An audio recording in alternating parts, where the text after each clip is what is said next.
పోలీసుల చిత్రహింసలకు గురై మరణించిన దళిత యువకుడు కర్ల రాజేష్ మృతిపై ప్రభుత్వం అనుసరిస్తున్న తీరును ఎంఎస్పీ వ్యవస్థాపక అధ్యక్షులు మందకృష్ణ మాదిగ తీవ్రంగా ఖండించారు. మట్టంపల్లి మండల కేంద్రంలో జరిగిన రాజేష్ సంతాప సభలో ఆయన ముఖ్య అతిథిగా పాల్గొన్నారు. ఈ సందర్భంగా మందకృష్ణ మాట్లాడుతూ నవంబర్ 16న Chilukur SI Kodad rural CI Rajesh ను చిత్రహింసలు పెట్టి చంపిన 77 రోజులు గడిచినా ఇప్పటికీ బాధ్యులపై చర్యలు తీసుకోకపోవడం దుర్మార్గమని విమర్శించారు. మంత్రి ఉత్తమ్ కుమార్ రెడ్డి, ఎమ్మెల్యే పద్మావతులు మృతి చెందిన దళిత కుటుంబానికి అండగా ఉండాల్సింది పోయి బాధ్యులైన పోలీసు అధికారులకు మద్దతుగా నిలుస్తున్నారని ఆరోపించారు. ప్రభుత్వం తక్షణమే స్పందించి చర్యలు తీసుకోకుంటే రాష్ట్ర వ్యాప్త ఉద్యమం చేపడతామని హెచ్చరించారు. ఫిబ్రవరి 28న సూర్యాపేటలో జరిగే మహాధర్నాకు ఎస్సీ, ఎస్టీ, బీసీ, మైనార్టీ వర్గాలు పెద్ద ఎత్తున హాజరు కావాలని పిలుపునిచ్చారు.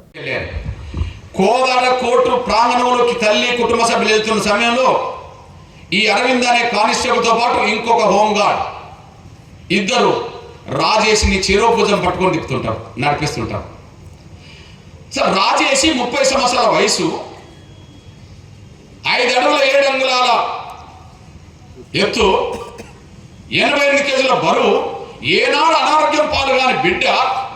మరి ఆ బిడ్డను కోర్టు ప్రాంగణంలో చెరువు భుజం పట్టుకొని ఎందుకు నడిపిస్తున్నాడు? నడవలేని పరిస్థితులు ఉన్నాడు కదా. మరి అంత ఆరోగ్యకరమైన బిడ్డ మీ దగ్గరకు వచ్చినప్పుడు బాగున్నాడు కదా, కోర్టుకు ఆధారపడి వచ్చినప్పుడు నడవలేని పరిస్థితులు ఎందుకు పడ్డాడు? మీ చిత్రహింస కాకపోతే అదే రోజు ఏమైంది అక్కడ?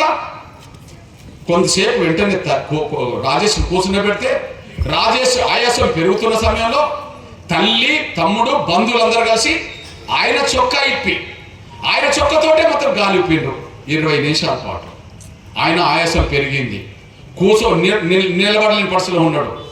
ఆయాసం పెరిగి నిలబడలేని పరిస్థితిలో కింద పడ్డట్టుగా కూర్చుంటే అప్పుడు అరవింద్తో పాటు హోంగార్డు వాళ్ళ ఎస్ఐకి, సిఐకి ఫోన్ చేశారు.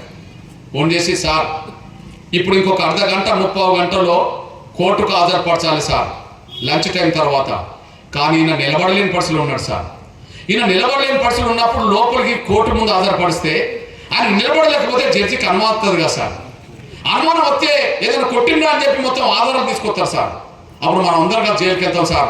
మరి కోర్టుకు ఆధారపరిచేయడానికి అవకాశం లేదు సార్ అంటే, లేదు ఇవాళ రిమాండ్ చేస్తామని చెప్పి మిమ్మల్ని పంపామో వాళ్ళకి తెలిసిపోయింది కనుక వెంటనే ఏదన్నా అవకాశం ఉంటే ఒక ఇంజక్షన్ తెప్పించమని చెప్పి వెంటనే పై అధికారుల సూచన మేరకు ఇంట్లో ఎటువంటిైనా ఒక శేఖర్ ఉంటే ఆయన ల్యాబ్ టెక్నీషియన్ అవుతే ఆయనతో మాట్లాడి కుటుంబ సభ్యులైన పడుతున్న తమ్ముడు కమల్, అదే సమయంలో బంధువు మన ప్రేమ్ కుమార్ తోటి అదే సమయంలో ఇంజెక్షన్ సంబంధించిన సిరంజి తీసుకొచ్చి పెట్టేశాం. ఇది కాదని చెప్పానండి. కృష్ణమాది గారు తప్పుడు ప్రచారం చేస్తున్నాడు, కృష్ణమాది గారు మా మీద అనవసరమైన ఆరోపణలు చేస్తున్నారని చెప్పి నా మీద ప్రకటన చేయండి, లేదా నా మీద కేసు పెట్టండి. తప్పుడు ప్రచారం చేస్తున్నందుకు మీకు అవమానం జరుగుతుంది కదా, మీ మీద తప్పుడు ఆరోపణ చేస్తున్నారు కదా, నా మీద కేసు పెట్టవచ్చు కదా. మీరు పెట్టలేరు, ఎందుకంటే మీ చిత్రహింసల వల్ల అనారోగ్యం గురైన ఆ బిడ్డకు మీరే ఇంజక్షన్ ఇప్పించి జైలుకు పంపిన విషయం చట్టంలో రుజువుతోంది. పెద్దలారా ఇంతకంటే సాక్ష్యాలు ఏం చేయాలి?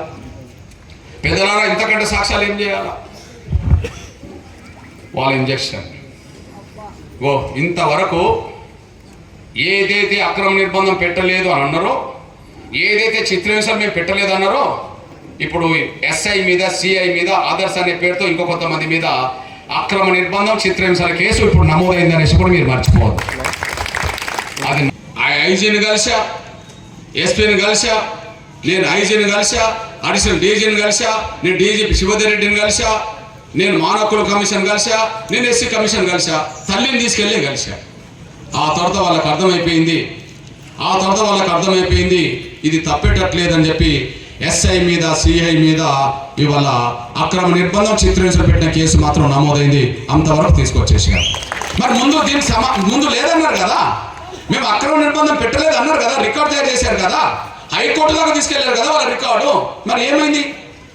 మీ రికార్డు కరెక్ట్ అయితే మరి కేసు ఎందుకు పెట్టుకున్నారు? మళ్ళీ మీరు మీ రికార్డు తప్పు అనడానికి సాక్ష్యాలు కళ్ళ ముందు కనిపిస్తున్నాయి కాబట్టి ఆ విషయంలో తప్పించుకోలేరు కాబట్టి కారకులైన పోలీసు వాళ్ళు ఇది లాకప్ డెత్ అని కుటుంబ సభ్యుల వాదన, దానికి రికార్డు ఉండకపోవచ్చు, వాళ్ళు చెప్పేది విన్నారు కాబట్టి నేను వచ్చేటప్పటికి వాళ్ళ విన్నా. కానీ పోలీసుల వర్షన్ రికార్డ్ అయింది, ఆ రికార్డు నుంచి వాళ్ళు మళ్ళీ ఇంకో రికార్డు తయారు చేసుకోలేరు, ఎందుకంటే కోర్టు దాకా ఆ రికార్డు తయారు చేసుకొని పంపారు కనుక. హైకోర్టు కూడా అదే రికార్డు చెప్పారు కనుక ఇక వాళ్ళు మార్చలేరు.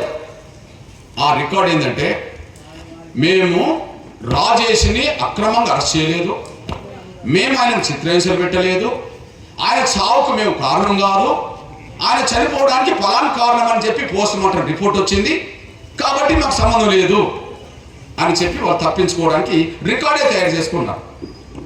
ఆ రికార్డ్ ఎలా తప్పో చెప్పడం కోసం ప్రయత్నం చేస్తూ ఆ రికార్డ్ ఏందో చెప్తున్నా నేను. ఆధారపరిచారు 11, 12, 13, 14, 15 ఆయన జైల్లోనే ఉన్నాడు హుజూర్ నగర్లో. 15 ఉదయం పూట ఆయనకు అనారోగ్యం వచ్చిందని చెప్పి, ఆయాసం పెరిగిందని చెప్పి హుజూర్ నగర్ ఆసుపత్రికి తీసుకొచ్చారు. ఏదో ట్రీట్మెంట్ ఇచ్చి మళ్ళీ జైలుకు పంపిండ్రు. మళ్ళీ సాయంత్రం పూట ఆయాసం పెరిగిందని చెప్పి మళ్ళీ తీసుకొచ్చిండ్రు. ఆయన ఆయాసం కంట్రోల్ అవుతలేదు, ఏదో ఇబ్బంది ఉన్నదని చెప్పి ఆయన సూర్యాపేటకు పంపిండ్రు. సూర్యాపేటలో కూడా ఆయన సీరియస్గా ఉన్నాడనే విషయం తెలుసుకున్న డాక్టర్లు ఆయన గాంధీ ఆసుపత్రికి పంపిండ్రు. ఆ గాంధీ ఆసుపత్రిలో అర్ధరాత్రి 2:30కు గాంధీ ఆసుపత్రి చేరితే 2:50 ఆయన చనిపోయిండు. ఆ చనిపోయినాక పోస్ట్ మార్టం చేస్తే పోస్ట్ మార్టం రిపోర్ట్ లో ఆయన గుండె జబ్బుతో చనిపోయింది అని చెప్పి డాక్టర్లు రిపోర్ట్ ఇచ్చారు. ఇక మేము చేసిన తప్ప